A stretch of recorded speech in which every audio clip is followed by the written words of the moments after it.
Assalamu alaikum students. I am Syed Irfan Ali Shah and you are watching my YouTube channel Instant Physics Study.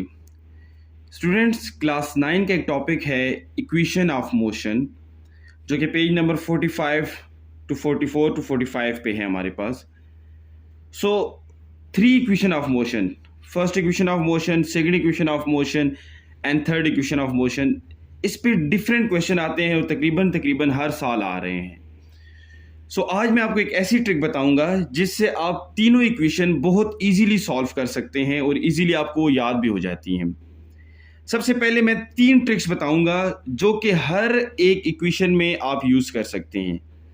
The first, सबसे पहली जो हमारे पास है that is हमारे पास क्या है, ग्राफ. आप देख लीजिए जो ग्राफ मैंने यहाँ पे बनाया हुआ है ये फर्स्ट इक्वेशन के लिए भी एज इट इज़ है, सेकेंड के लिए भी और थर्ड के लिए भी.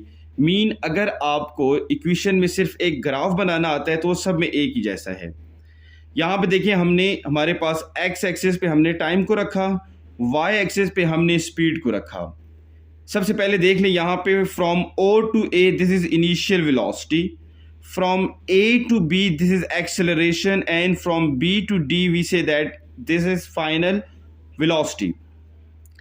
अब सेकंड जो मैं आपको ट्रिक बताने वाला हूं, सेकंड ट्रिक ये है कि देखिए मैंने लिखा है consider a body moving with initial velocity v i in a straight line with uniform acceleration a. Its velocity become final velocity v f after time t. अच्छा स्टूडेंट्स, आप हर एक इक्वेशन में तकरीबन यही बात लिख भी सकते हैं.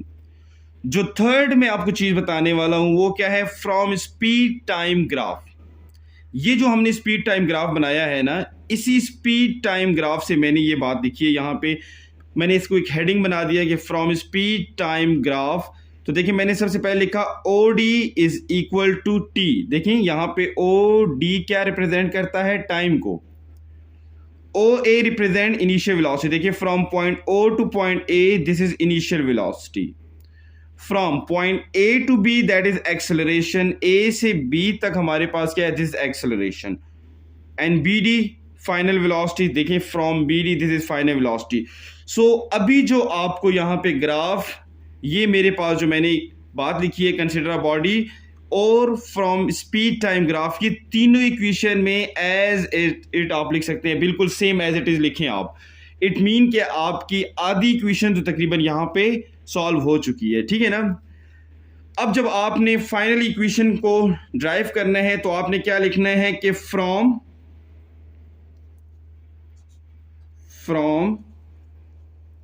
Slope of acceleration.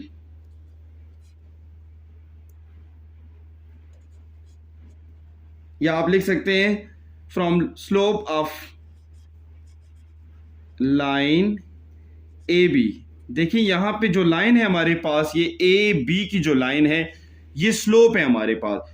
तो इस स्लोप को हम फिर कैसे लिख सकते हैं, तो देखिए इस स्लोप को हम ऐसे लिख सकते हैं कि दैट इज इक्वल टू, इसको एक्सेलरेशन है ये हमारे पास, so acceleration A is equal to, ये हमारे पास किसकी इक्वल है, that is B C divided by A C. अब देखिए this is B C divided by A C. यहां पे एक पहली कंफ्यूजन आ जाती है कि ए सी की वैल्यू तो मेरे पास है दैट इज टाइम. देखें ये बेसिकली एक हमारे पास पैरेललोग्राम बन रहा है हमारे पास रेक्टेंगल टाइप का. ठीक है, इधर अगर टाइम है तो डेफिनेटली इधर भी टाइम है, अगर इधर इनिशियल वेलोसिटी है तो डेफिनेटली यहां पे भी क्या है, इनिशियल वेलोसिटी है. सो हमारे पास रेक्टेंगल में एक बात याद रखें कि अगर ये दो इक्वल हैं तो डेफिनेटली ये दो भी इक्वल हैं. तो मेरे पास ए सी की वैल्यू तो टाइम बन जाती है, लेकिन असल मसला कहाँ पे आ जाता है, बी सी की वैल्यू के लिए. इसके लिए मैं आपको ट्रिक एक बताता हूं जो मैं यहाँ पे लिख रहा हूं. देखिए अगर मुझे बी सी को फाइंड आउट करना है कि बी सी किसकी इक्वल है, ये देखिए मेरे पास बी और डी है. देखिए यहाँ पे स्टूडेंट्स बी डी को मैंने फाइनल वेलोसिटी का है, तो देखिए मैंने लिखा B D minus C D. देखिए जब हम बी डी की वैल्यू में से सी डी की वैल्यू को माइनस करते हैं, पीछे बी सी रहता है ना, सो मैंने यहां से ये लिख दिया कि B C is equal to B D minus C D. अब देखिए अच्छा यहां पे कि अगर बी डी मेरे पास क्या चीज है, this is final velocity v f, and C D मेरे पास क्या है, this is initial velocity. So मैं यहां पे क्या करता हूं कि बी सी के सामने लिख देता हूं as B C is equal to B D minus C D divided by A C. From speed time graph मैंने इनकी वैल्यू लिखी, तो बी डी है मेरे पास V F minus C D मेरे पास है V I divided by A C मेरे पास है टाइम। सो यहां से देखिए मेरे पास ये क्या बन जाता है कि A is equal to V F minus we I divided by T time. T multiply हो रहा है इधर आके, डिवाइड हो रहा है इधर आके मल्टीप्लाई हो जाएगा। सो देखिए मेरे पास यहां से नेक्स्ट में क्या बन जाता है कि A T is equal to V F minus we I. अब देखिए वी आई इस तरफ माइनस है तो इस तरफ आके क्या हो जाएगा, प्लस हो जाता है। सो मैं यहां से इसको यूं लिख देता हूं कि we f is equal to we i plus a t and this is our final equation. ये देखिए हमारे पास फाइनली फर्स्ट इक्वेशन क्या हो गई है, डिराइव हो गई है। सो स्टूडेंट फर्स्ट इक्वेशन को डिराइव करना बहुत ही इजी है। हम लोग देखिए अगेन मैं आपको बताता हूं, आपने लिया from slope of line A B. देखिए ये ए बी का स्लोप था, सो मेरे पास A is equal to B C by A C. देखिए B C by A C मेरे पास, ए सी को मैंने यहां पे देखिए टाइम लिख दिया, बी सी मेरे पास इक्वल था B D minus C D, ये देखिए यहां से मैंने लिखे है। तो ये मेरे पास वी एफ माइनस वी आई बन गया। ए डिवाइड हो रहा था इधर मल्टीप्लाई हुआ, तो A T is equal to V F minus we I. अब माइनस है यहाँ पे वी आई इनिशियल जो है, इसको मैं इस तरफ जब लेकर आता हूँ इक्विलिटी की, जब इस तरफ आएगा तो ये हमारे पास प्लस हो जाता है, ये देखें प्लस में, तो v f is equal to we i plus a t. This is first equation. आपने फर्स्ट इक्वेशन यहाँ पे क्या कर दी है, प्रूफ कर दी है। नाउ अब हम आ जाते हैं सेकेंड इक्वेशन के ऊपर। This is second equation. अच्छा स्टूडेंट्स, मैंने अभी आपको एक बात बताई थी कि देखिए एक ट्रिक है जो कि तीनों इक्वेशन में यूज हो रही है, that is graph number one. फिर मैंने यहां पे जो बात लिखी है, consider a body moving with initial velocity v i in a straight line with a uniform acceleration a, its velocity become final velocity after time t and cover distance। यहां पे एक सेंटेंस मैंने एक बात ज्यादा कर दी है कि and cover distance s। Again देख ली यहां पे वही बात मैंने फिर लिखी हुई है कि from speed time graph O D is equal to T, और यहां पे मैंने लिखा है कि O A is equal to we I, A B is equal to A and B D is equal to V A. अच्छा students, यहां पे मैं एक और चीज बताता हूं, कुछ इक्वेशंस फेडरल बोर्ड में, स्पेशली मैं बात कर रहा हूं फेडरल बोर्ड के स्टूडेंट्स को, कि वहां पे वो आपको ये नहीं कहेगा कि find the second equation of motion या फर्स्ट इक्वेशन ऑफ मोशन या थर्ड इक्वेशन ऑफ मोशन, वो क्वेश्चंस को चेंज कर देता है। अब जब वो क्वेश्चंस को चेंज करेगा, जैसे थर्ड इक्वेशन के लिए हमेशा पेपर में आया है कि derive equation of motion which is independent of time. ये चीज़ें मैं अभी साथ साथ आपको यहाँ पे लिखता जाऊँगा, ठीक है, अपने इस पेज पे आप इसको लाजमी देखिएगा। अच्छा, इसकी नोट्स आपको मेरे इंस्टाग्राम का जो पेज है shaw.coaching academy, वहाँ पे ये नोट्स आपको अवेलेबल होंगे। सो स्टूडेंट्स अगेन वही बात, 1 2 3 हमने पहले से लिख लिया, ये हमें पता था कि ये हर एक में हमने लिखना है। अब हमने फाइंड आउट करना है क्या चीज़, हमने यहाँ पे डिस्टेंस फाइंड आउट करना है। देखिए क्योंकि हमारे पास सेकेंड इक्वेशन है s is equal to we i t plus half a t square. मैंने यहां पे लिखा कि एस डिस्टेंस किसकी इक्वल होता है, डिस्टेंस यहां पे इक्वल होता है एरिया ऑफ रेक्टेंगल। अब देखिए रेक्टेंगल कौन सा है, ओ ए सी डी, तो मैंने यहां पे लिख दिया O A C D plus second मैंने देखिए यहां पे क्या लिखिया कि area of triangle A B C, तो मैंने यहां पे लिखा एरिया ऑफ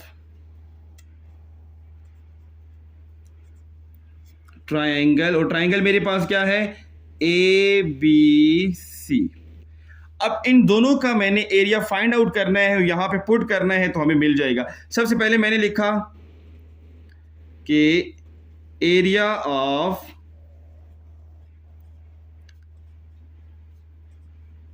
रेक्टेंगल OACD, ठीक है, इज इक्वल टू। अब देखिए याद रखिए, रेक्टेंगल का एरिया जब आप फाइंड करते हैं तो आप लेंथ मल्टीप्लाई हाइट, यहां पे देखिए मेरे पास हाइट क्या है, OA है, लेंथ मेरे पास OD है, तो मैंने यहां पे मल्टीप्लाई कर दिया किसको, देखिए अच्छा कि OA multiply OD। Speed time graph का जो मैंने यहां पे ये बात लिखी हुई है, मैं इससे हेल्प लेता हूं। देखिए मेरे पास यहां पे OA क्या रिप्रेजेंट कर रहा है, इनिशियल वेलोसिटी को रिप्रेजेंट कर रहा है। ये देखिए मैंने यहां पे क्या लिख दी, इनिशियल वेलोसिटी मल्टीप्लाई OD मेरे पास देखिए क्या रिप्रेजेंट कर रहा है, टाइम। तो ये देखिए मैंने यहां पे लिख दिया टाइम। तो मैं इसको नेक्स्ट स्टेप में लिखता हूं कि VIT and this is first equation. ये मैंने इसको फर्स्ट इक्वेशन का नाम दे दिया। नाउ यहां पे मैंने इस तरह एक लाइन लगाई और मैंने अब लिख दिया area of triangle, and area of triangle मेरे पास कैसे हम फाइंड करते, दैट इज ABC। अब देखिए इसको हमने कैसे फाइंड आउट करना है, ठीक है ना। अब बेसिकली एरिया ऑफ ट्रायंगल जो हमारे पास होता है, ठीक है ना, देखिए अगर मैं यहां पे ग्राफ को एक नजर देखता हूं, देखें ग्राफ को आप देखें, बेसिकली कंप्लीट स्क्वायर को जब आप हाफ से कट करते हैं तो दो राइट एंगल ट्रायंगल देखें बन गई। अगर एक स्क्वायर को आप कट कर दें तो आपके पास क्या बन जाती है, दो राइट एंगल ट्रायंगल बन जाती है। ये देखिए मैंने इसको कट किया तो हाफ, जब आप कट करते हैं तो आपने हाफ लिख दिया, ये देखिए मैंने हाफ लिख दिया, ठीक है ना। अब आगे देखिए मेरे पास एक साइड BC है और एक साइड मेरे पास क्या है, AC है, ठीक है। सो मैंने यहां पे लिखा AC मल्टीप्लाई BC। ये देखिए this is side AC and ये BC मेरे पास। अच्छा 1/2 अपनी जगह पे आ गया।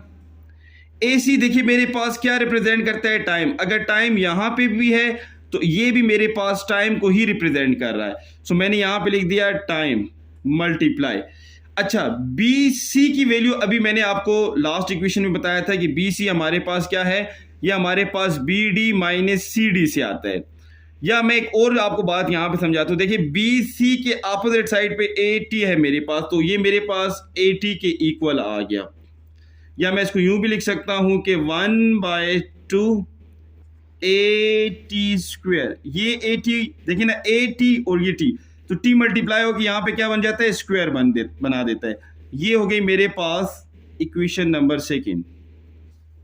अब देखें S equal to area of rectangle, जो कि हमने ये फाइंड आउट कर लिया है।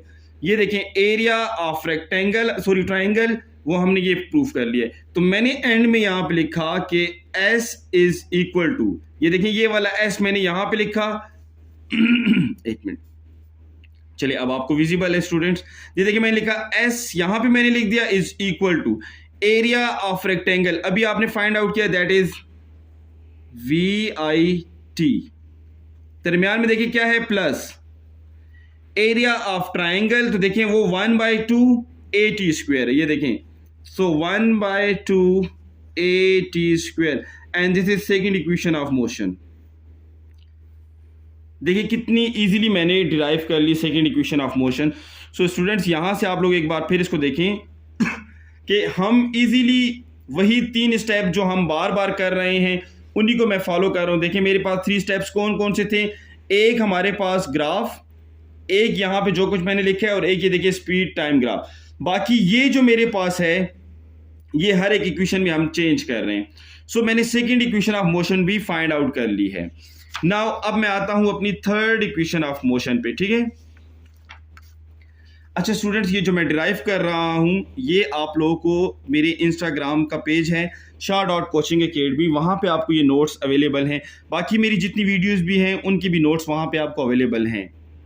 Okay, third equation of motion. अभी मैंने आपको एक बात बताई थी कि पेपर में जब भी थर्ड इक्वेशन का जिक्र आता है वहां पे आता है derive a equation of motion which is independent of time, mean जो टाइम पे डिपेंडेंट नहीं है।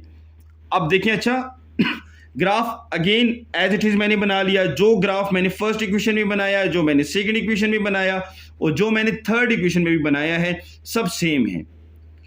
अच्छा, वहां पे भी मैं लिखा consider a body moving with initial velocity vi in a straight line with uniform acceleration a. Its velocity become final after time t and cover distance s. अब देखिए यहां पे भी मैंने वही बात लिखी, from speed time graph O D is equal to T, O A is equal to we I, A B is equal to A हमारे पास और बी डी हमारे पास वी एफ। वही बातें मैंने लिखी यहां पे। जब मैं इसको प्रूफ करूंगा तो एक चीज बस हमारे पास बदल जाती है। मैंने जैसे फार्मूला हर एक उसमें ब्लू मार्कर से जो लिख रहा हूं, दिस इज बेसिकली फार्मूला। इसका फार्मूला क्या है कि यहां पे जब आप डिस्टेंस फाइंड करेंगे तो आपने लिखना है कि एरिया ऑफ ट्राइपीजियम।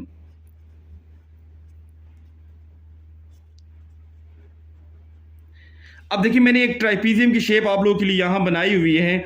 बेसिकली ये देखिए O A B D, O A B D. तो देखिए मैंने यहां पे लिखा O A B D. Basically this is a trapezium. ये एक ट्राइपीजियम है और ट्राइपीजियम का हम एरिया कैसे फाइंड करते हैं, मैंने यहां पे देखिए फार्मूला लिखा कि एस इज इक्वल टू हमारे पास, ठीक है ना, sum of parallel sides divided by 2 and multiply height.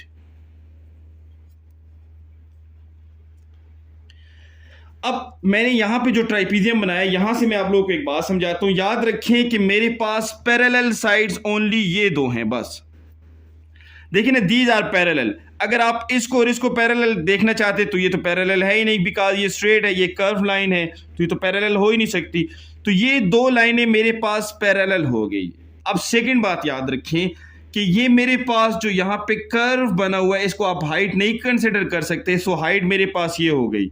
सो मैंने यही डेटा यहां से उठाता हूं इस जगह से कि मेरे पास पैरेलल साइड्स कौन कौन सी हैं। तो देखिए मेरे पास पैरेलल साइड एक बनती है B D and O A, these are two parallel side. तो मैंने यहां पे देखिए सबसे पहले क्या लिख दिया कि B D plus O A divided by 2 multiply height. अब देखिए हाइट मेरे पास क्या है, ओ डी। यहां मैंने आपको कहा ना कि दिस इज हाइट। देखिए ये हाइट है तो मैंने यहां पे क्या लिख दिया, दिस इज ओ डी। अब देखिए बी डी बेसिकली मेरे पास फ्रॉम स्पीड टाइम ग्राफ क्या है, दिस इज हमारे पास फाइनल वेलोसिटी। ये देखिए मैंने लिख दिया यहां पे final velocity plus O A मेरे पास है initial velocity divided by 2 multiply O D. O D मेरे पास देखिए क्या रिप्रेजेंट कर रहा है, दिस इज टाइम। ये देखिए मेरे पास टाइम को रिप्रेजेंट कर रहा है। अब यहां तक तो बात ठीक है, लेकिन मुझे टाइम को जरा एक्सप्लेन करना है कि टाइम को मैं कैसे एक्सप्लेन करता हूं। तो देखिए अच्छा, from first equation of motion आपने साइड पे इसको सॉल्व कर लेना है। V f is equal to we i plus a t, ये फर्स्ट इक्वेशन ऑफ मोशन है ना।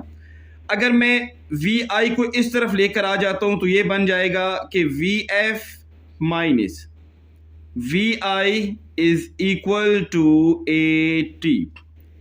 अच्छा, मुझे टाइम की असल में बेसिकली वैल्यू निकालनी है। तो अगर मैं टाइम की वैल्यू निकालना चाह रहा हूं तो देखिए ये हमारे पास जो ए है मल्टीप्लाई, इधर आके क्या हो जाएगा, डिवाइड।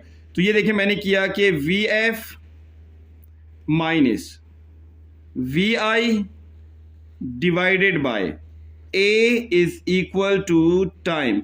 अब देखिए ये मैंने टाइम की वैल्यू फाइंड आउट कर ली from first equation of motion, जो कि मैं यहां पे पुट करने वाला हूं इस जगह पे। तो देखिए मैंने नेक्स्ट इक्वेशन यहां पे इसके फ्रंट पे ही इस तरह बनाता हूं कि देखिए वी एफ अपनी जगह पे आ जाएगी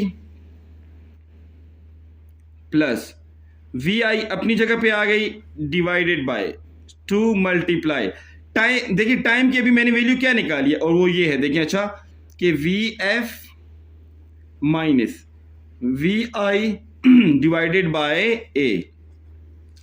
अब देखिए ऊपर वाली दो वैल्यूज आपस में मल्टीप्लाई हो रही हैं, नीचे वाली भी दो मल्टीप्लाई हो रही हैं। ऊपर देखिए v f plus v i, v F minus we i, mean a plus b, a minus b का फार्मूला बन रहा है। तो मैं इसको क्या लिख सकता हूँ, v f square minus we i square, नीचे मेरे पास 2a आ जाएगा। तो ये देखिए मैंने यहां पे लिखा कि s is equal to we f square minus we i square divided by 2a। यहां तक भी इक्वेशन सही है, लेकिन स्टैंडर्ड फॉर्म जो इक्वेशन का है वो ये है कि ये 2a नीचे डिवाइड हो रहा है। देखिए ये जो नीचे मेरे पास 2a है ये डिवाइड है, इधर आके मल्टीप्लाई हो जाएगा। तो इधर से मैंने इसको लिख दिया कि 2as is equal to we f square minus we i square. ये देखें ये मैंने तीनों इक्वेशन ऑफ मोशन आप लोगों के लिए प्रूफ कर दी हैं। सो स्टूडेंट्स ये बहुत इंपॉर्टेंट टॉपिक है बोर्ड के अकॉर्डिंग, बिकॉज बोर्ड में फर्स्ट सेकंड थर्ड इक्वेशन लाजमी या तो शॉर्ट क्वेश्चन में या लॉन्ग क्वेश्चन में आ जाती है। अब मैंने आपको बहुत आसान ट्रिक बताई है। देखिए मेरे पास अभी तीनों की तीनों इक्वेशन डिराइव हो चुकी है। मैं आप लोगों के सामने 1 मिनट के लिए रखता हूं कि तीनों इक्वेशन ऑफ मोशन में एक चीज सेम मैंने आपको बताई जो भी, और वो क्या थी कि तीनों में देखिए मैंने ग्राफ एक जैसा बनाया। ये देखिए मैं अभी आपको बता रहा हूं, ये देखिए मेरे पास जो ग्राफ था, देखिए इसमें और इसमें तीनों में देखिए ग्राफ सेम बना हुआ है ना।